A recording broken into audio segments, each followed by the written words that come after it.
20多年前，通过环境影响评估的花莲细丰水利发电厂，后来嘛因为违反环评法、电源的控制、还有资金等等的问题，拢无开发。也毋过伫2年前维护财团又搁重新动工，嘛引起争议。今年的9月，法院是裁定讲，必须要按照原住民族基本法，取得附近来部落的自相同意庭书，才会当开发咯。部落的族人今仔是来到台北抗议，因不满电厂拢无甲因沟通，这个礼拜特别办部落同意权的投票。水厂一直用他们的专业告诉我们，蓝河堰不会溃堤，不会崩塌。可是我们生活在那里，我们的生活经历告诉我们，这几年我们堤防是越盖越高，然后每一次台风或是大雨的经过，我们部落必定撤村。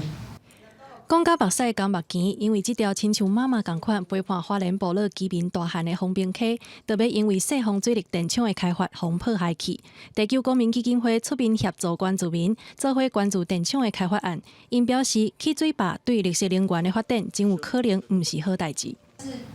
在水坝盖下去之后呢，它就阻断了，这边就变成一个湖泊，后面就没有水了。那这个对洄游性的生物影响最大。地球公民基金会认为，细丰电厂起水坝唔但破坏生态，嘛无向当地居民讲清楚，而且因摕出来的环评资料已经退时，若想要让居民忝头，必须要重新评估。针对沟通的问题，细丰电厂回应会继续举办说明会，争取认同。为了因应他们的一些需求，我们也尊重启动了所谓的部落咨商会议，然后可以让他们执行他们所谓的原基法里头保障他们的这个所谓的同意权。我们世丰电力公司绝对尊重